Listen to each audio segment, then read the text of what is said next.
Abra sua Bíblia comigo em Gênesis, no capítulo 22, por favor. De alguma forma, essa mensagem de hoje é uma continuidade do que eu preguei aqui no domingo. No domingo eu expliquei um pouco sobre os sacrifícios que o pai da fé, Abraão, teve que fazer para ser próspero, para ser um pai de nações. A gente sempre olha para algumas pessoas e vê o local de destaque, de grandeza que Deus as coloca, mas a gente não conhece os sacrifícios que elas deixam diante do altar do Senhor. Todos querem desejar o que a pessoa tem ou o que ela recebeu, mas ninguém quer passar pelo processo de entrega, de abrir mão e de sacrifício que aquela pessoa teve que fazer para chegar no local onde ela está. Então Abraão, a gente pode ver que é um homem muito abençoado, um homem onde Deus prosperou na terra, mas se você ver, a caminhada dele com Deus é marcada por sacrifícios, começando do chamado dele. Antes de Deus mover qualquer palha para abençoá-lo, Deus fala assim, sai da tua casa, sai da tua terra, do meio da tua parentela e vai para um local que eu ainda vou indicar. Então cara, ele já abre mão da vida inteira dele para servir e ir para o local onde Deus ainda ia colocar para ele. Por isso que ele é chamado de pai da fé, e ele já faz de início a caminhada de grandeza, de prosperidade, de bênção de Abraão, já começa com uma renúncia. E aí Deus fala, eu vou te dar uma promessa. Depois de um tempo, quando ele tem 100 anos, Deus fala assim para ele, ei, eu vou te dar um filho e tu vai ser um pai de uma grande nação. Alguns décadas, 28 anos quase é passado, e ele não vê o filho aparecer. Então eles se apressam, eles são impacientes, de modo que a sua esposa, a Sara, fala, deita com uma das nossas servas, porque existe uma promessa, mas essa promessa está demorando muito. Existe um problema muito grande quando nós queremos nos meter nas promessas que Deus tem para a nossa vida, quando nós achamos que nós podemos ajudar Deus a executar alguma coisa que Ele já prometeu. Se a promessa é de Deus, é no tempo de Deus. Não queira pegar uma promessa que Deus deu para a sua vida e inserir dentro do seu tempo, porque você é apressadinho, você não tem paciência. E quando nós queremos executar no lugar de Deus as promessas que Ele tem para a gente faz besteira. Foi o que aconteceu com Abraão e com Sara, porque ela falou assim, deita com essa moça. Só que deitou e a moça engravidou. Abraão criou um vínculo com essa moça. Num momento de crise, num momento de sequidão, de escassez, a gente toma decisões e a gente procura em pessoas solução onde elas não podem solucionar. Geralmente vínculos são criados assim. É quando a gente acha que a dor que a gente está sentindo vai ser solucionada por uma pessoa. Então a gente busca uma pessoa para solucionar a nossa dor. É por isso que a palavra de Deus fala, trazei e lançai sobre mim toda a sua ansiedade, porque quando você está passando por um momento de dor, não são pessoas que vão resolver, é Deus que vai resolver isso, porque tentaram com Agar, a serva, ela até solucionou naquele momento, mas lá na frente deu dor de cabeça e problema, porque Abraão e Sara viram Deus também materializar a promessa que havia sido prometida a eles. Só que agora você tem o filho da promessa e o filho do erro vivendo na mesma casa, no mesmo local. Ismael e Isaac convivem debaixo do mesmo teto. A Bíblia fala em um dado momento que Sara olha para fora de casa e ela vê Ismael caçoando, zombando de Isaac. Ou seja, o erro estava apontando o dedo na cara da promessa. Porque quando nós somos apressados, a gente cria esse tipo de situação. E o erro vai falar sempre assim, você não tem lugar nessa casa porque eu sou o erro e eu cheguei aqui primeiro. Então você está vivendo um contexto de uma família que já tem a materialização da promessa. A resposta já havia acontecido e mesmo assim eles viviam em conflito. Muitos de nós nos encontramos dentro desse espaço. Deus até respondeu, mas não está parecendo como era quando eu recebi a promessa. Porque quando eu recebi a promessa parecia algo tão grandioso, tão maravilhoso, mas agora que eu tenho a resposta da promessa e a materialização dela não é nem perto daquilo que eu sonhava, é porque você se apressou e errou, e o erro está apontando o dedo para a cara da sua promessa e humilhando ela. E o que Sara disse para Abraão é, coloca para fora de casa. Abraão sai reclamando e Deus fala, obedeça e faça conforme a sua mulher disse. Mas ele fala, Senhor, como é que eu vou tratar isso? Porque a nossa resposta, a nossa atitude nesses momentos é buscar no altar do Senhor para que Deus faça alguma coisa na nossa vida. Então a gente fala: Senhor, arranca o erro da minha vida, tira a falha da minha casa. Sabe o que Deus respondeu para Abraão? Eu não vou fazer não, mas eu vou te dar forças. Você vai expulsar o menino e a serva de dentro da sua casa, porque enquanto você está com um erro dentro de casa, você não tem tempo para desfrutar da promessa que Deus já te deu. Eu acho que o Espírito Santo já está falando no coração de pessoas: coloque para fora de casa aquilo que foi gerado no erro, para que aquilo que foi gerado no Espírito, a sua promessa, possa crescer, sendo desfrutada pela sua disponibilidade. Quantos podem dar uma glória a Deus por isso? Então, você percebe que quando Sara fala coloca para fora, e Deus ressoa e ecoa, fala é verdade, tem que colocar para fora, a palavra de Deus fala que pareceu muito pesaroso a Abraão. Por quê? Porque aquele também era o filho de Abraão. Ele havia, no momento de crise, criado um vínculo muito grande. Deus fala: tu vai ter que sacrificar, coloca para fora. E Deus está pedindo e falando para algumas pessoas: você precisa sacrificar. Sabe o que é sacrifício? Sacrifício é se desfazer de algo que você ama. Porque se você odeia alguma coisa na sua vida, é simples de colocar para fora. Mas quando você está ligado àquele vício, ligado àquela pessoa, ligado emocionalmente a pessoas a que Deus não colocou na sua vida, como é que eu arranco aquilo e coloco para fora da minha vida? Só com a autoridade e sabedoria de Deus. E hoje receba, Deus está dando para você, através da palavra dele, força, vigor e ânimo para pegar o erro que você cometeu, que está apontando na cara da sua promessa, e colocar para fora. Ei, a sua promessa não aguenta mais ser humilhada pelo seu erro. Coloca para fora. Então você entende? Ele tem que fazer um segundo sacrifício muito grande. Só que é um sacrifício pelo erro de não esperar o tempo de Deus para a vida dele. Existe o tempo exato de Deus para a sua vida. Se você souber esperar, você vai viver todas as promessas que Deus tem para a sua vida. Esse é o resumo do que foi ministrado. Só que na ministração eu queria passar para Isaac. Hoje nós vamos analisar então o sacrifício de Isaac. Abra sua Bíblia então comigo, Gênesis capítulo 22, versículos 1 a 14. Olha o que a Bíblia Sagrada diz. Depois dessas coisas, pôs Deus Abraão à prova e lhe disse: Abraão, este então lhe respondeu: eis-me aqui. Acrescentou Deus: toma o teu filho, teu único filho Isaque, a quem amas, e vai à terra de Moriá, oferece-o ali em holocausto sobre um dos montes que eu te mostrarei. Levantou-se, pois, Abraão de madrugada, e tendo preparado o seu jumento, tomou consigo 2 dos seus servos e a Isaque seu filho.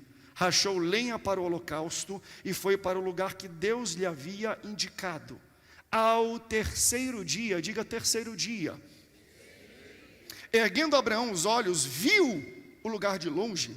Então disse a seus servos: esperai aqui com o jumento, eu e o rapaz iremos até lá, e havendo adorado, voltaremos para juntos de vós. Tomou Abraão a lenha do holocausto e a colocou sobre Isaque, seu filho, e ele, porém, levava nas mãos o fogo e o cutelo. Assim caminhavam ambos juntos. Quando Isaque disse a Abraão, seu pai: meu pai, respondeu Abraão: eis-me aqui, meu filho. Perguntou-lhe Isaque: eis o fogo e a lenha também, mas onde está o cordeiro para o holocausto? Respondeu Abraão: Deus proverá para si, meu filho, o cordeiro para o holocausto. E seguiam ambos juntos. Chegaram ao lugar que Deus lhe havia designado. Ali edificou Abraão um altar, e sobre o altar dispôs a lenha, amarrou Isaque, seu filho, e o deitou no altar em cima da lenha. E estendendo a mão, tomou o cutelo para imolar o filho, mas do céu lhe bradou o anjo do Senhor: Abraão, Abraão! E ele respondeu: eis-me aqui. Então lhe disse: não estendas a mão sobre o rapaz e nada lhe faças, pois agora sei que temes a Deus, porquanto não me negaste o filho, o teu único filho. Tendo Abraão erguido os olhos, viu atrás de si um carneiro preso pelos chifres entre os arbustos. Tomou Abraão o carneiro e ofereceu em holocausto em lugar do seu filho. E pôs Abraão por nome aquele lugar: o Senhor proverá. Daí dizer-se até o dia de hoje: no monte do Senhor se proverá. Se você ama a palavra de Deus, diga: eu amo a Bíblia. Irmãos, nessa altura, Abraão já havia caminhado pelo menos 40 anos com o Senhor. Uma caminhada de milagres, uma caminhada de prosperidade, uma caminhada de bênção, uma caminhada de cumprimento de promessas. E aí o Senhor chegou no momento e falou assim: eu quero uma prova sua, uma prova da sua fidelidade e do seu amor por mim. E Deus aqui, Ele está provando, não é qualquer pessoa. Eu digo isso porque todos nós nos sentimos provados todos os dias e achamos que quanto mais íntimos, mais próximos, mais santos nós formos, menos provação chega à nossa vida. Eu estou falando do pai da fé. Eu estou falando de alguém que a Bíblia dá um nome carinhoso para o céu. Sabe qual é um dos nomes carinhosos na Bíblia para o céu? Seio de Abraão. Eu estou falando do cara. Estou falando de alguém que é muito querido por Deus. E ele fala: eu vou provar o pai da fé. Isaac tinha aqui aproximadamente 15 anos, e ele já era uma materialização da promessa de Deus, uma resposta que Deus tinha dado para a sua família. Então ele pega tudo aquilo conforme Deus havia ordenado. Ele pega o fogo, ele pega a lenha, ele pega o cutelo, ele pega os animais, ele pega o servo, e ele vai subir para um local de holocausto. Se você for ver depois em Levíticos como funciona um sacrifício, um holocausto, o que Deus estava pedindo para Abraão é que pegasse o seu único filho, o seu filho amado, o deitasse, e quando pegasse o cutelo, passasse pela sua artéria, abrisse o seu meio, arrancasse as suas entranhas, cortasse em pedacinhos e colocasse fogo. Porque assim era mais ou menos um dos holocaustos que se faziam a Deus. Como é que um pai pode fazer isso ao seu filho? Ele fala: sacrifica, me entrega o teu único filho. Se você perceber um pouco da leitura, a partir do momento que Deus pede um sacrifício, Ele dá a ordem de pegar as coisas e Ele fica calado em silêncio. Porque provas nós passamos no silêncio. Aprenda a primeira lição do comando de voz do Senhor aqui. É Deus que prova os seus filhos. Foi Deus que provou Abraão. E prova, para quem está aqui, eu já preguei muito isso. Prova é um curto espaço de tempo entre duas fases da nossa vida. A Bíblia fala que há um tempo determinado para todas as coisas. Então não é papel nosso determinar o tempo. É papel nosso reconhecer o tempo que Deus determinou e nos colocou.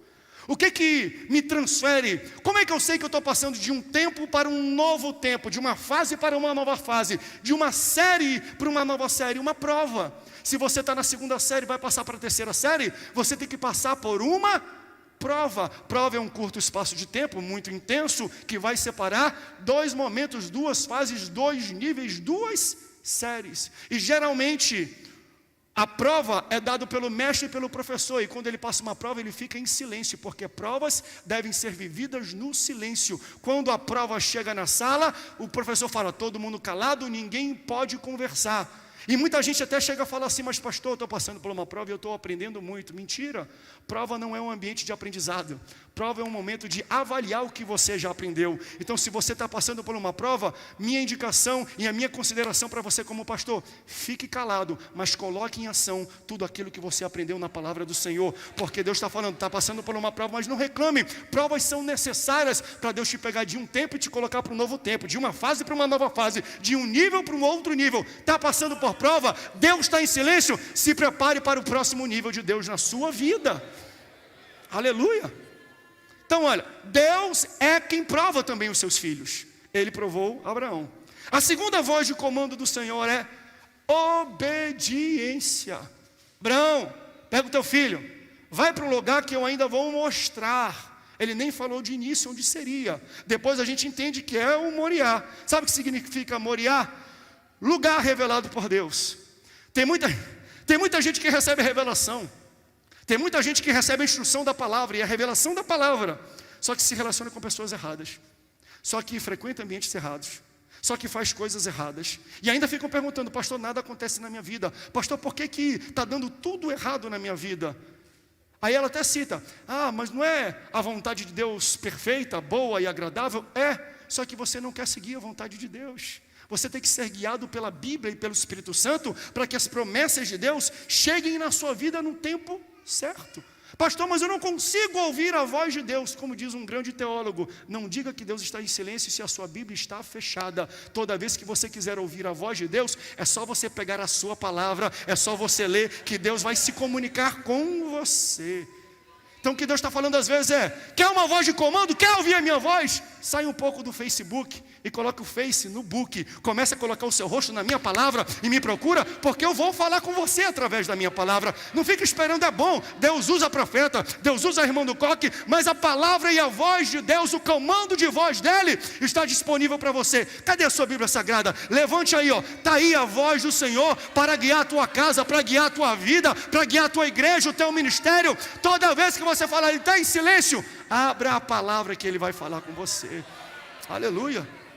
Obediência para ouvir a voz de Deus. E geralmente Deus usa pessoas. A nossa maior dificuldade de entender a voz de Deus é porque a gente acha que Deus vai se apresentar como Deus. E às vezes não. Ele se disfarça. Ele usa o pastor pregando a mensagem. Deus fala através da sua mãe. Deus fala através do seu pai. Deus fala através da autoridade que é colocada acima da sua vida. Só que a gente tem dificuldade, que a gente quer que Deus venha como se fosse a voz do Cid Moreira. Ei, Mr. M. Deus não vai fazer isso.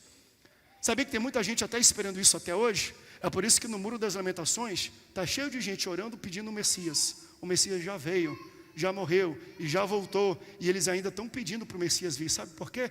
Porque esperam que ele venha como um grande príncipe, numa carruagem de fogo que ele tome. E ele veio através de uma simples pessoa.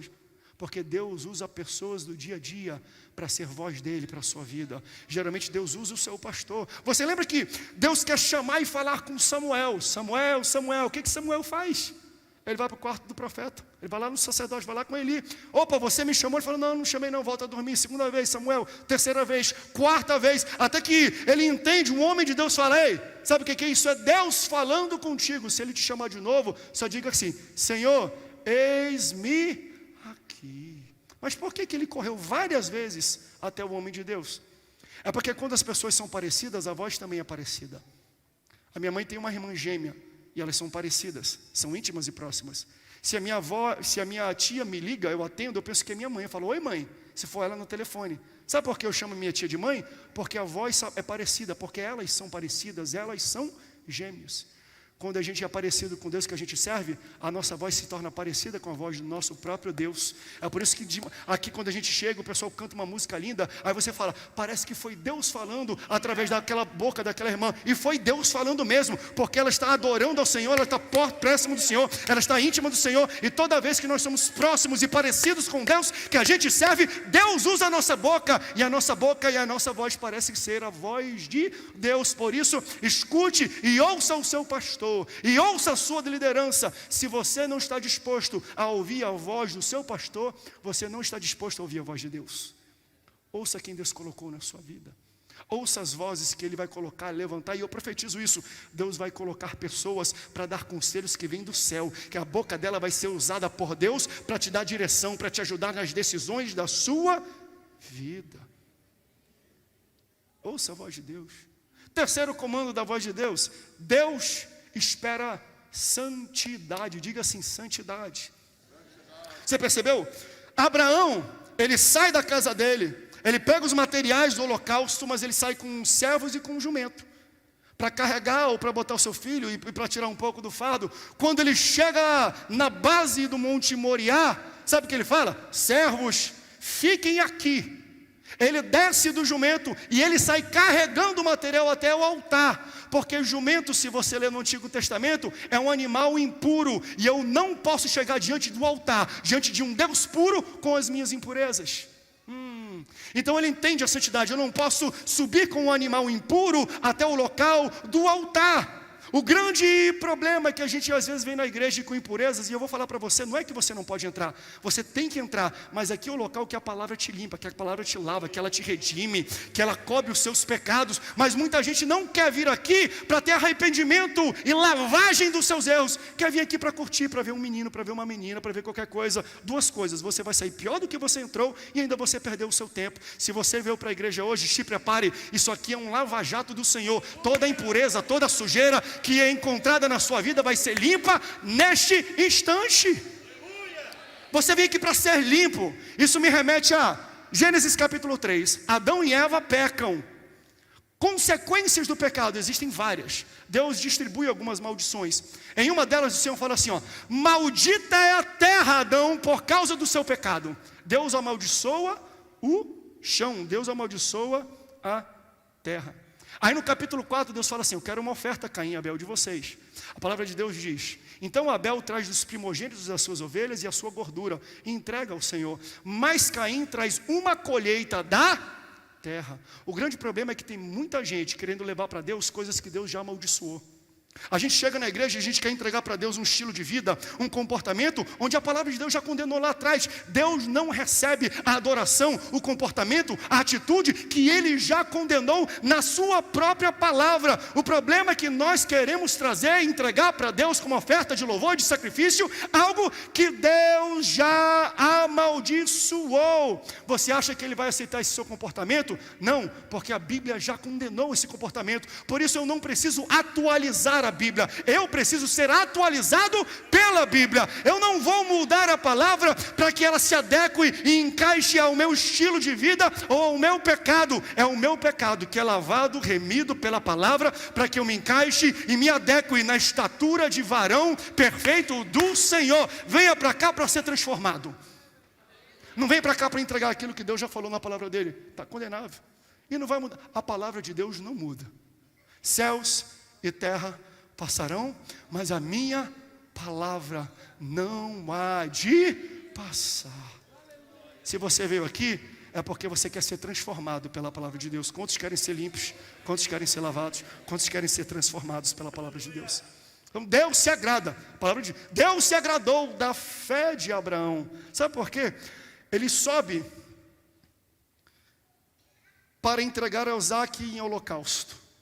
Mas quando ele sobe, ele fala para os servos, ele diz assim: olha, eu estou subindo, a gente vai lá adorar, mas logo depois fiquem esperando que nós vamos voltar. Nós?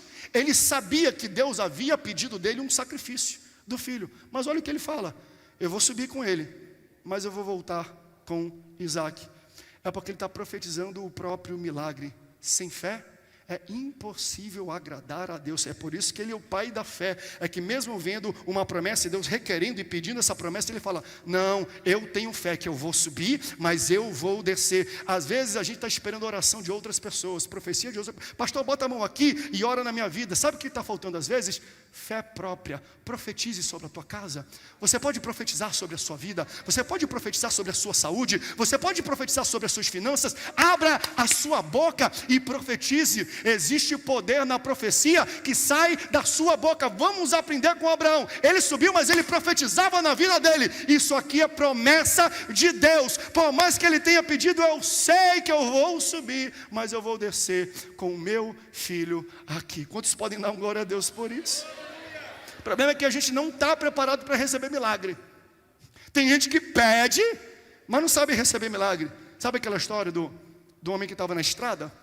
Aí ele está dirigindo, já está ficando de noite, está num local deserto, não tem ninguém por perto, não tem onde dormir, não tem onde comer, não tem onde abastecer, e ele começa a desesperar, um local muito perigoso. Aí ele está orando com o Senhor, quando ele vê, o tanque já está na reserva da reserva. Aí, Senhor, faz um milagre, Senhor, manda um anjo, Senhor, enche o tanque desse carro, cheio de fé, ele brada. Quando ele olha o tanque, aí ele olha, não acredito.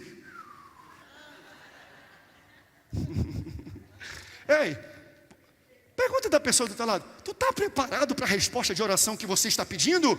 Um negócio que a gente pede, mas a gente não se prepara. Aí, meu irmão, eu vim aqui para pregar para você: tenha fé, porque Deus vai colocar nos seus braços a resposta, a promessa, mas esteja preparado para receber o que Ele vai fazer na sua vida. Aleluias! Abra a boca. Traga à realidade as coisas inexistentes. Profetize sobre a sua casa. Profetize sobre a sua vida. Você pode tirar 30 segundos agora nesse momento. Abre a boca um pouquinho. Manda um comando de voz para as regiões celestiais. Profetiza. Qual é o pedido de oração? Não peça mais. Profetize sobre ele. Porque às vezes a gente fala: Senhor, se é da tua vontade, ajuda o meu joelho que está ruim. Abre a boca agora e fala: Senhor, eu te agradeço, porque pelas tuas pisaduras eu fui sarado. Eu recebo a minha cura. Abre a boca e profetiza. Aleluias. Glória a Deus.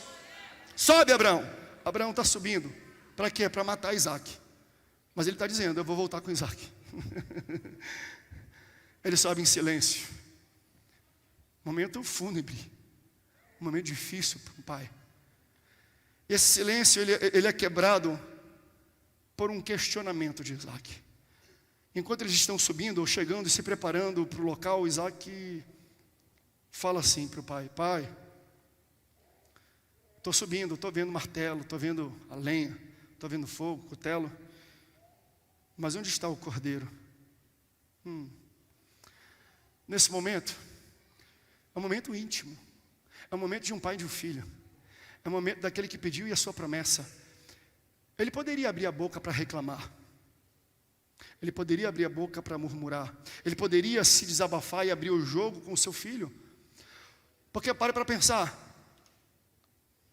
existe uma contradição muito grande nisso aqui. Você tem que lembrar que Deus arranca Abraão de Ur dos Caldeus. Ur dos Caldeus, seu pai, e até ele, é um local que eles adoram muitos deuses. Um dos deuses principais de Ur dos Caldeus é um deus chamado Moloque, de onde a gente tira moleque. Moloque era um deus que as pessoas que o adoravam faziam um sacrifício vivo de criança. Então Deus arranca ele dessa realidade. E quando chega lá na frente, Deus está pedindo, Deus de D maiúsculo, parece que está agindo igual um Deus de D minúsculo. Porque se Deus arranca ele de uma realidade de sacrifício de menino vivo, chega lá na frente, esse Deus com D maiúsculo, Deus todo-poderoso, o Deus vivo fala, eu quero um sacrifício de uma criança agora. Ele poderia falar, eu estou me enganado com Deus. Eu acho que esse Deus não é o Deus de D maiúsculo não. Eu acho que o tiro saiu pela culatra. Eu acho que eu estou obedecendo a pessoa errada. Ele poderia murmurar, mas ele preferiu adorar. Sabe qual é a resposta que ele dá para o filho quando o filho pergunta? Ele fala, meu filho, não se preocupe, Deus proverá. Quantos podem dar glória a Deus? Porque às vezes a gente não entende o agir de Deus, mas a gente tem que entender, ei meu irmão, Deus proverá. Eu posso profetizar isso sobre a sua vida. Deus proverá, Deus proverá, Deus proverá. Deus tem uma saída, Deus tem um escape, Deus tem uma solução. Independente do que você está passando, Deus já providenciou um cordeiro para te salvar. Quantos acreditam? Diga, Deus proverá. Ele vai prover. Ele vai prover, eu acredito nisso. Ele sempre tem uma saída. Deus vai providenciar o cordeiro. E ele vai falando, cordeiro, Deus vai dar o cordeiro, é o cordeiro. Só que quando chega lá em cima, você entende que o que Deus providencia não é um cordeiro, é um carneiro. Pastor, não é a mesma coisa? É. Carneiro é um animal adulto, cordeiro é o mesmo animal, só que jovem. Então ele falou assim, ó, Deus vai providenciar algo jovem. Aí quando chega lá, já tem algo maduro. Ei, no processo do silêncio, no processo da dor, Deus está amadurecendo, não apenas você, mas o teu milagre, mas a tua promessa. Ela já é grande, ela já está formada, ela já está pronta, ela já está feita. Para algumas pessoas ainda está se desenvolvendo, por isso não reclame. Não queira chegar antes do tempo para receber uma promessa, uma resposta pequena, uma promessa, uma resposta infantil, uma promessa, uma resposta precoce. Deus está trabalhando na sua vida, não apenas para te capacitar, para receber aquilo que Ele tem, mas Ele está caprichando na promessa e na resposta, e no milagre que Ele tem para a sua vida. Isaac faz essa pergunta. Ele faz a pergunta que toda a humanidade faz, a vida inteira. Onde é que está o carneiro? Cadê a solução? O que vai acabar com corrupção? Cadê a solução para a prostituição? Cadê a solução para as guerras? Cadê a solução para a maldade do homem? Toda a humanidade faz a mesma pergunta que Isaac fez. Sabe de onde vem a resposta? Lá na frente, por João Batista. Enquanto os uns estão perguntando, cadê a solução? João Batista, quando veio, fala, eis o Cordeiro de Deus, aleluia, que vem tirar o pecado do mundo. A solução que o mundo busca e não encontra, se encontra no Cordeiro de Deus. Jesus é a solução para todos os problemas que eu e você temos na vida. Tem muita gente procurando, qual é a solução para o meu erro e para o meu pecado? Onde está o carneiro? E a minha resposta para você é, ele já foi enviado. E a gente está próximo de comemorar o ato que ele fez por amor à sua vida, por amor à sua casa. Abraão chega no momento, prende o menino, prepara o holocausto, levanta o cutelo para poder imolar o rapaz. Ele vai matar o filho e o anjo de Deus brada: não, não faça isso. Por que, Deus? Porque eu não quero Isaac. Às vezes Deus nos faz passar por provas, e Deus nos pede grandes sacrifícios. E a gente fala: mas por que Isaac? Mas por que carro? Mas por que a casa? Mas por que o emprego? Mas por que o chamado? E quando nós vamos obedecer a Deus, nós falamos: não precisa mais não. Por quê? Porque eu não quero Isaac, eu quero você, Abraão. Toda vez que você passa por um pedido de Deus para sacrificar alguma coisa, não é porque Deus está precisando do teu dinheiro, não é porque Ele está precisando da tua oferta, do teu carro, do teu ministério, não. Ele quer o seu coração. Aleluias.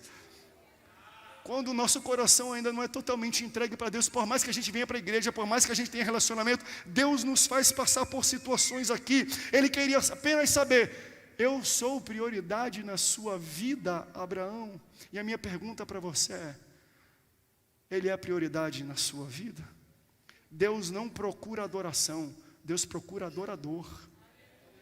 Deus não mendiga adoração, não. Tem um monte de anjo no céu que já adora Ele. Ele não precisa da sua oração, Ele quer o seu coração de adorador. E se ninguém adorar, não tem problema não. Deus não tem problema de baixa estima. Quantas vezes eu já preguei aqui, quando Deus, no Gênesis capítulo 1, haja luz, haja terra, haja aquilo, Ele vai falando: é bom. Isso, viu Deus que era bom. E fez a terra e viu Deus que era bom. E fez os animais e viu Deus que era bom. Por que Ele dizia que era bom? Porque não tinha ninguém para adorar. E se não tinha ninguém para adorar, Ele se auto-adorava. Ele se adorava. Se você não adorar a Deus, não tem problema. Deus se adora, Ele se ama, Ele se exalta. Por isso que você tem que, em todas as oportunidades, levantar a sua mão, glorificar a Deus, porque se você não fizer, Ele levanta alguém melhor do que você para fazer no seu lugar. Adore a Deus. Eu não quero ele, eu quero Abraão. Desde o início, Deus não queria Isaac não. Deus queria Abraão. Prioridade, obediência. Então ele sobe no Moriá, falando que ia descer. E quando ele desce com quem? Ele desce com a sua promessa. Eu quero falar isso para você. Está passando por um grande sacrifício, por uma grande luta? Você está entrando com promessa, mas você vai sair dessa com a promessa intacta, com a promessa viva. Sua promessa não vai morrer. Deus vai te dar sabedoria, Deus vai te dar fé, Deus vai te dar força, Deus vai te dar vigor, Deus vai te dar intrepidez para você ir para a guerra com a sua promessa e voltar vivo, não apenas com a promessa, mas com um coração mais próximo, mais íntimo, mais liberal para o Senhor. Deus quer o teu coração. Deus não precisa do que você tem. A única coisa que Deus quer é sua prioridade. Ele quer pessoas que o adorem em espírito e verdade. E o espírito dele está sondando agora corações, falando: você precisa me entregar alguma coisa. Porque ele está falando de sacrifício. Sacrifício não é entregar o que você não gosta, não. É entregar o que você ama. É o que é precioso para você. Porque às vezes não é uma coisa ruim, entende isso? A gente é tão dado para um filho, a gente é tão dado para um emprego, a gente é tão dado para o ministério e para a igreja, que a gente coloca Deus em segundo lugar. Ei, não queira casar com a igreja já tem noivo. Não gaste mais tempo com a noiva de Cristo do que com a sua noiva em casa, a sua esposa. Não troque as ordens das coisas que Deus está falando. Eu quero o meu coração, eu quero o teu coração primeiro e depois deixa que eu vou alinhando o restante das coisas. É uma questão de priorização. Onde é que está o teu coração? Porque tem aquelas pessoas que colocam Deus em segundo plano, no chamado, na vida. Estou solteiro, não, quando eu casar, pastor. Quantas vezes eu já ouvi isso? Pastor, estou aqui, eu quero servir a Deus, eu quero ir para o ministério, mas é que eu sou solteiro. Aí quando eu casar, eu vou ter uma esposa que vai somar comigo, aí eu vou ter mais tempo para obedecer a Deus. Quer dizer que depois que você casa, você vai ter mais tempo? Dá vontade de chegar com as pessoas e falar assim: a gente fala para ele agora ou depois? Coloque Deus em primeiro lugar na sua vida, e a sua promessa se manterá intacta. E você vai subir, e você vai enfrentar as provas, e você vai enfrentar as guerras, e a sua promessa vai estar na mão. O texto, quando começou, era interessante. Vai, sai do teu local e vai para um local onde eu vou te mostrar entre os montes. Então entenda que o local preparado para Deus para o holocausto era um local que era cercado e existiam outros montes. Então Deus indica e leva Abraão com seu filho, a sua caravana, até o Monte Moriá. Só que se você for depois ver na geografia bíblica, ali perto de Jerusalém, Moriá fica do lado do Calvário, do Monte Calvário, do Gólgota, onde Jesus é crucificado. Eu não sei se você percebe, mas as similaridades proféticas desse texto com o que nós vamos comemorar e lembrar durante essa semana, a Páscoa, a crucificação de Jesus, são extraordinários. Primeiro entende que Abraão chega no Moriá com o jumento, Jesus entra com o jumento em Jerusalém. Quantos podem dar glória a Deus por isso? Isaac é o sacrifício, e ele sobe segurando a madeira do seu sacrifício. Jesus é o sacrifício, e ele sobe carregando o madeiro do seu sacrifício. Quando Abraão levanta o cutelo para imolar, para sacrificar o seu filho, ele ouve do céu um brado: não! Eu já providenciei o cordeiro. Quando Jesus sobe no madeiro, na cruz, para ser crucificado, ele não ouve nada. Porque lá dentro ele sabia: eu que sou o cordeiro do sacrifício. Se tem alguém que sacrificou algo valioso aqui, não foi você, foi o teu Deus. Você só está aqui, e eu acho interessante, Deus não te pede nada do que Ele já não tenha feito por você. Quando Ele fala de dízimos e ofertas, é porque Ele te deu, me devolve. Quando Ele fala de amor, ei, ame o próximo, porque eu te amei. Aí Ele fala: agora me entrega um sacrifício, porque eu sacrifiquei o que era de mais valioso na minha casa para te dar. E a coincidência mais linda que eu acho aqui é que o texto diz aqui: para eles chegarem da casa deles até o local do sacrifício levou 3 dias. Então eu entendo que depois do cordeiro, para descer e voltar até a casa, levou 3 dias. Então Isaac sobe vivo e desce vivo, e 3 dias depois ele está vivo na sua casa. Jesus não. Jesus sobe vivo, mas desce morto. Mas no 3º dia, você pode ficar de pé nesse instante e adorar a esse Deus, porque no 3º dia Ele também fez uma viagem, mas foi a viagem que salvou a tua vida. Ele pegou e viajou pela morte e retornou para a vida. É por isso que nós temos que adorar a Deus. O nosso louvor, a nossa fé, não é porque Ele morreu por nós. A nossa fé está firmada porque Ele ressuscitou. Ele venceu a morte por mim e por você. É por isso que hoje nós temos acesso ao Pai. É por isso que hoje nós conseguimos estar aqui nessa igreja, adorando a Deus, louvando a Deus, porque Ele se entregou por cada um de nós. Por isso, Deus não quer só o seu louvor, Deus quer ir além. Hoje Deus está te pedindo um pedido. Ele quer o teu sacrifício de louvor. Sacrifício de louvor é pegar algo que você ama e colocar diante do altar de sacrifício do Senhor. Tem gente hoje que talvez precise deixar velhos hábitos. No hábito pode até ser ruim, mas você gosta desse hábito, ele te traz prazer. Quem diz que vício é ruim é quem está de fora, porque quem vive, aquilo traz prazer, aquilo traz alegria, aquilo traz conforto, mas no final tem morte. Talvez você se vinculou a esse vício num tempo de crise. Lembra quando eu falei de Agar e Ismael? Num tempo de crise se aproximou, pegou a sua dor e levou para o vício, e levou para a bebida, e levou para a prostituição, e levou para o cigarro, e levou para a jogatina, e levou para uma prostituta, e levou para qualquer local. A gente tem que lançar as dores diante do altar, e a gente tem que lançar o que nós temos de mais precioso na vida diante do altar. pastor, a minha vida inteira, pastor, é preciosa. A minha vida inteira, pastor, está um erro, está tudo fora do lugar. Lance a sua vida no altar. Que esse altar tem poder de te lavar, tem poder de te limpar. Talvez você chegou impuro aqui nesse local. Nós estamos falando do altar do Senhor aqui. Hoje isso aqui é Moriá. E Deus está falando, eu preparei um local de sacrifício.